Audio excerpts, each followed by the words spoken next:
और जो कि पॉलिटिकल एनालिस्ट है, और इनकी एक फोटो मोदी जी के साथ है। मैं अपने किसी फ्रेंड को दिखा रही थी और मैं अभी से पूछ भी रही थी जॉर्ज जिग्नेश सर आप आए कि क्या वो वाकई में मोदी जी के साथ है या फोटोशॉप की है, तो वो बोल रहे थे वाकई मैडम बिल्कुल मोदी जी के साथ ही मेरा फोटो है। और ऐसा नहीं है, जब वो ये जो मैंने ट्विटर पे जो बना रखा है वो तो पीएमओ का है, और उसके पहले भी जब सीएम थे तो मैं कई बार कम से कम 10 से ज्यादा बार मिला हूँ, और काफी पहले से है मेरा जान पहचान बातचीत।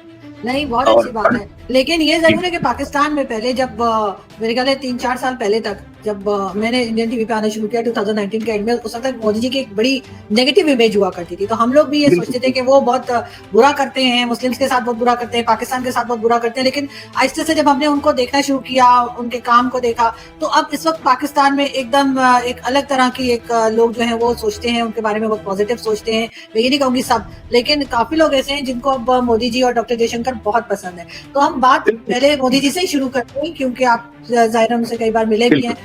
हेलो दोस्तों, आपका स्वागत है हमारे इस चैनल में मेगा न्यूज़ में। ये बहुत ही धमाकेदार इंटरव्यू है मोदी जी के बारे में, पाकिस्तान के बारे में, यानी सब चीज़ों के बारे में बहुत ही धमाकेदार इंटरव्यू है। मोदी जी के पहचान वाले एक शख्स है, उन्होंने सबकी पोल खोल के रख दी। आइए देखते हैं क्या होता है आगे, और चैनल पर नए हो तो चैनल को सब्सक्राइब करिए, लाइक करिए और शेयर करिए। बाकी हम वीडियो के लास्ट में मिलते हैं। क्या लगता है आपको कि वो एक नेगेटिव इमेज से पॉजिटिव इमेज तक का जो सफर है वो उन्होंने कैसे तय किया? देखिए, ये एक उस वक्त मोदी जी गुजरात के सीएम थे, केंद्र में कांग्रेस सत्ता में थी, कई राज्यों में भी कांग्रेस की सत्ता थी। तो इन लोगों ने बकायदा कई एजेंसीज को पैसे देकर के मोदी जी के इमेज को खराब करने के लिए बहुत इन लोगों ने एक अभियान चलाया कि कैसे मोदी जी की इमेज को खराब किया जाए। और आप चौंक जाएंगी कि एक ब्रिटेन की संस्था है, उसने जब ये रिपोर्ट दिया कांग्रेस को कि मोदी जी की जो इमेज है वो लेडीज के बीच में बहुत अच्छी है, तो इन्होंने मोदी जी के कैरेक्टर तक को खराब करने के लिए इन्होंने बहुत सारी साजिशें रची। एक मोदी जी, एक कक्ष का कलेक्टर था प्रदीप शर्मा, आज करीब 12-15 साल से जेल में है। आप गूगल पर उसके बारे में सर्च करेंगी तो आपको पूरी कहानी पता चलेगी। तो उसको उन लोगों ने मोहरा बनाया, और उसके थ्रू अब मान लीजिए कि ये एक सीएम है, मुख्यमंत्री है, वो कई लोगों के साथ मिलता है सिर्फ एक फोटो के आधार पर कि कक्ष में मोदी जी खड़े हैं और एक लड़की खड़ी है और वो कलेक्टर खड़ा है। सिर्फ उसी फोटो के आधार पर मोदी जी के कैरेक्टर को खराब करने की इतनी, मतलब उस वक्त पूरी मीडिया कांग्रेस के कंट्रोल में थी, टीवी चैनलों पर बहस चलती थी बकायदा। और उस लड़की के फादर सुप्रीम कोर्ट में गए कि भाई ये क्या हो रहा है, मेरी बेटी है, उसको बदनाम करने की कोशिश हो रही है। फिर सुप्रीम कोर्ट ने ऑर्डर दिया कि आप ये बंद करिए। तो अब मतलब मैं बता दूं, जैसे आपको शायद हिंदू धर्म का नॉलेज हो कि एक सीता जी की अग्नि परीक्षा हुई थी, उस अग्नि परीक्षा में से निकली। तो ऐसे ही मोदी जी अग्नि परीक्षा में से निकले हैं, और कई तरह की अग्नि परीक्षा। इन्होंने एक संजीव भट्ट था, गुजरात का आईपीएस ऑफिसर था, उसको मोदी के खिलाफ खड़ा दिया। उसने ये बोला कि मैं उस मीटिंग में शामिल था जो गुजरात दंगों के बाद मीटिंग थी, और उसमें मोदी जी ने कोई कार्रवाई नहीं करने का ऑर्डर किया। अब जब जांच हुई, एक मुख्यमंत्री जब किसी आईपीएस लेवल के ऑफिसर की मीटिंग लेता है तो जितने भी ऑफिसर्स आते हैं उनकी सिग्नेचर होती है कि भाई आप कौन कौन आया। तो जब सुप्रीम कोर्ट में मामला गया तो पता चला संजीव भट्ट उस मीटिंग में था ही नहीं। और उसके बाद क्या हुआ कि देखिए, हमारे इंडिया में कहावत है कि अगर आपका दामन पाक साफ न हो तो आप किसी से पंगा मत लीजिए। अब वह कस्टोडियल डेथ का आरोपी था, उसकी पुरानी फाइल खुल गई, वो भी 15-16 साल से जेल में है। इवन की इंडिया में ये कहा जाता है कि जो पूरा जो जस्टिस सिस्टम है वो आज भी कांग्रेस के कंट्रोल में। आज भी अक्सर आपने देखा होगा कि राहुल गांधी और कांग्रेस के प्रवक्ता लोग कहते हैं कि सत्ता भले आपकी हो लेकिन सिस्टम हमारा है। वो इसीलिए कहते हैं कि भारत की जुडिशरी आज भी लेफ्टिस्ट माइंडसेट की है। मगर इतने सबूत हैं कि ये प्रदीप शर्मा हो गए या उनके भाई कुलदीप शर्मा हो गए जो आईपीएस और आईएएस हैं, या संजीव भट्ट जो आईपीएस हैं, इनको किसी को रिलीफ नहीं मिला। तो इनकी इमेज को खराब करने की बहुत कोशिश की गई, और मोदी जी कभी भी किसी भी प्रॉब्लम से नहीं डरे। इवन की जो आज अमित शाह जो हैं, वो उस जमाने में गुजरात के गृह मंत्री हुआ करते थे जब मोदी जी गुजरात के सीएम थे। तो अहमद पटेल यहीं गुजरात के थे। तो बकायदा एक कॉसेस बनाया गया, एक रिपोर्ट गई कि अगर मोदी जी को हमने गुजरात में नहीं रोका तो मोदी जी केंद्र में अगर चले गए तो फिर उनको रोक पाना मुश्किल हो जाएगा। तो ये प्लानिंग बना कि कैसे मोदी जी को गुजरात में रोक दिया जाए। उसके बाद एक ऑपरेशन इन लोगों ने पूरा लॉन्च किया, और फर्जी मामले में पहले इन्होंने अमित शाह जी को अरेस्ट कर लिया। ये और अब उसमें क्या है कि अमित शाह जी का हाथ जाने के पहले उन्होंने गुजरात कैडर और राजस्थान कैडर के 8 से ज्यादा IPS officer, 20 police inspectors, DPSP, Rajkumar Pandian जैसे शानदार ऑफिसर, डीजी बंजारा, सबको उन लोगों ने जेल में डाल दिया कि कहीं से क्लू मिले और हम मोदी जी को अरेस्ट करें। लेकिन जो सच होता है वो कभी छुप नहीं सकता। और अंततः जब मोदी जी को सुप्रीम कोर्ट से क्लीन चिट मिल गई तो उसके बाद इन लोगों ने वापस अर्जी किया, तो बाद में फिर एक अमिकस क्यूरी बनी, फिर वहां से भी क्लीन चिट मिली।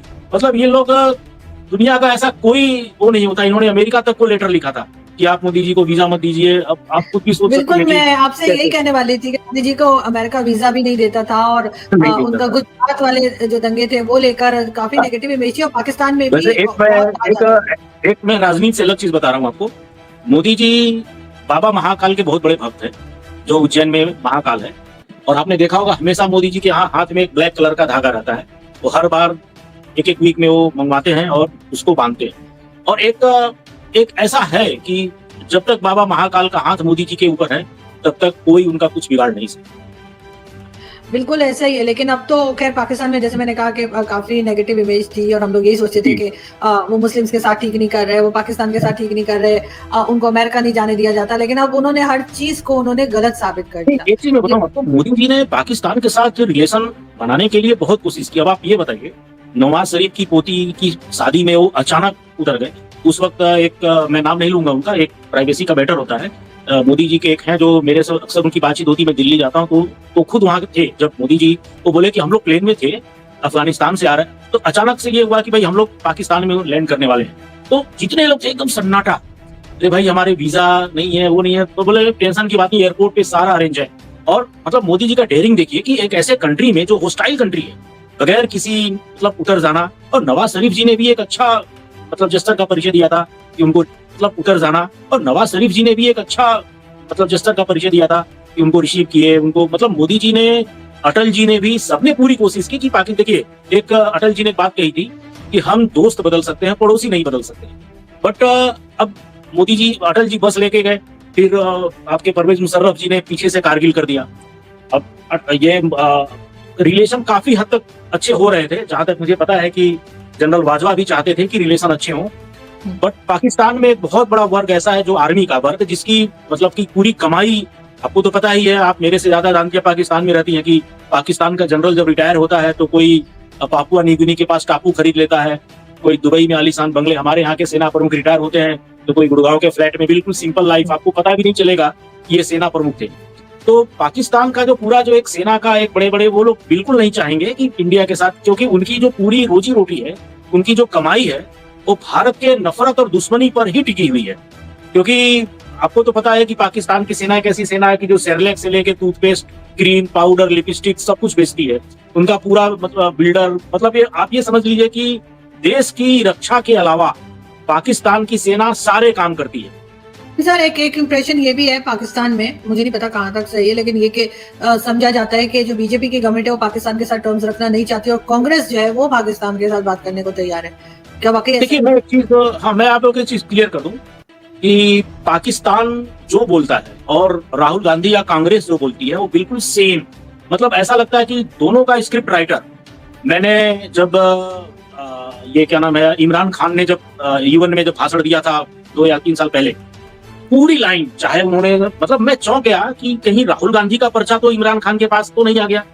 मतलब आरएसएस को लेकर के जो चीज राहुल गांधी बोलते हैं, आरएसएस दहशतगर्द है, आरएसएस ये, आरएसएस वो, सेम वही चीज इमरान खान।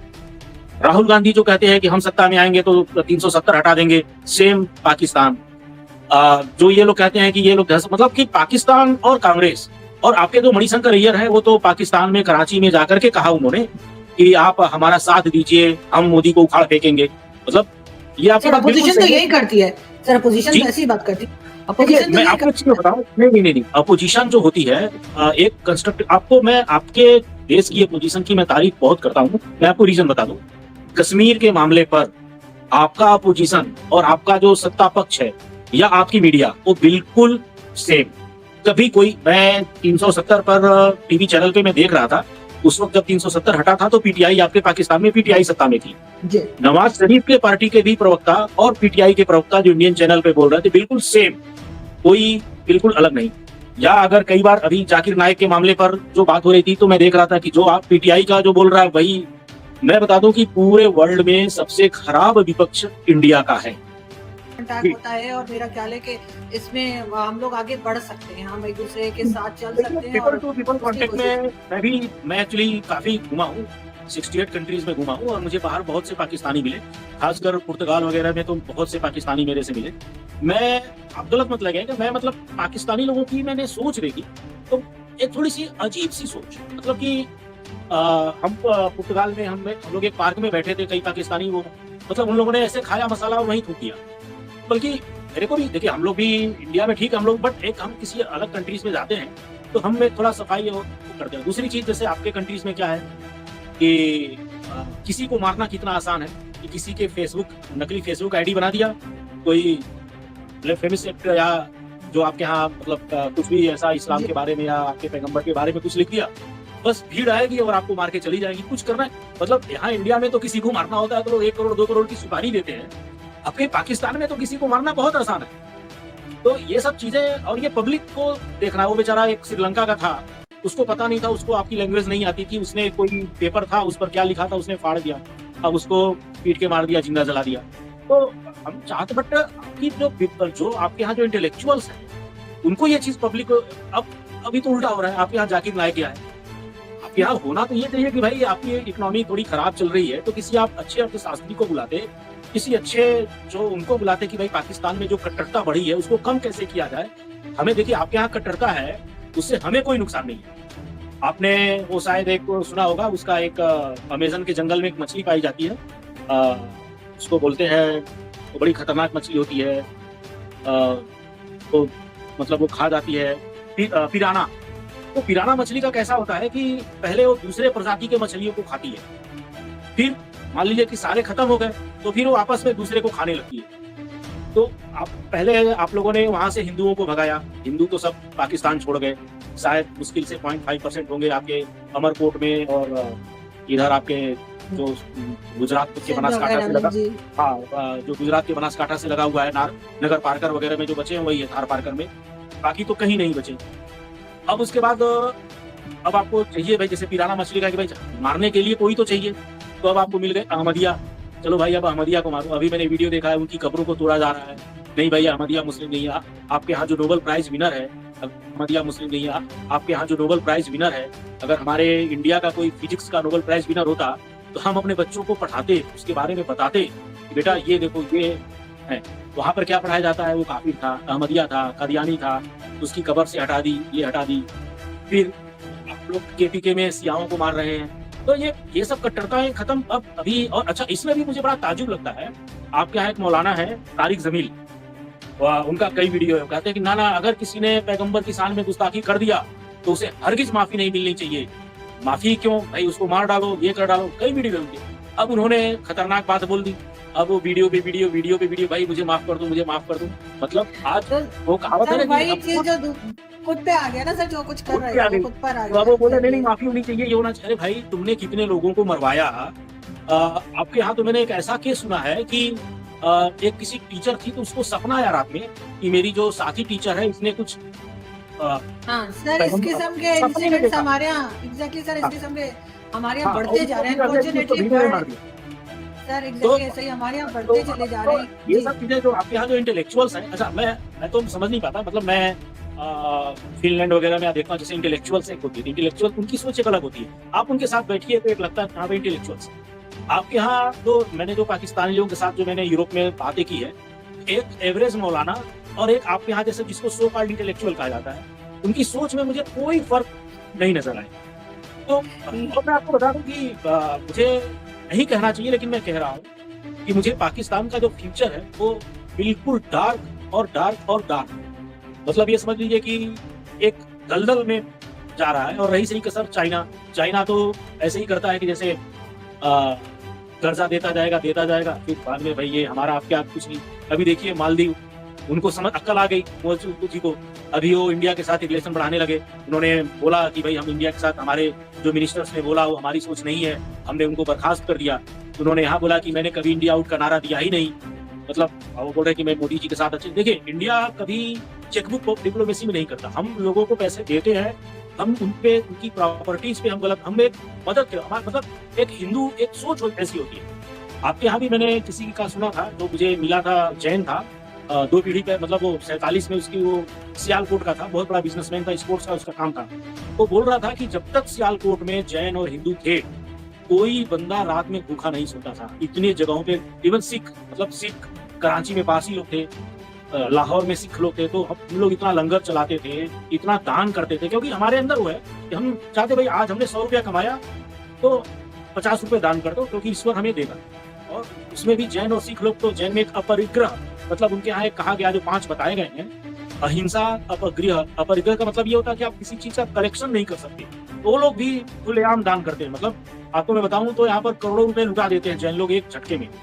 तो आप लोगों ने उनको भगा दिया, उनके मंदिरों को कोई इस्लामिया कॉलेज बन गया, तो नतीजा क्या हुआ भाई, जैन इंडिया आ गए या कहीं और चले गए, बट आप लोगों को भुगतना पड़ा। आज लोग आटे की लाइनों में मर रहे हैं। तो एक सोच बदलनी पड़ेगी, पीपल टू पीपल। डेफिनेटली जी जी बिल्कुल, डेफिनेटली सर, सोच को बदलना पड़ेगा, और इसी के लिए आप और आप जैसे दूसरे लोग जो आते हैं शो में, हम उनसे बात करते हैं, और कहीं ना कहीं बार करेक्शन की जो स्पेस है वो होनी चाहिए, और वो करना भी चाहिए।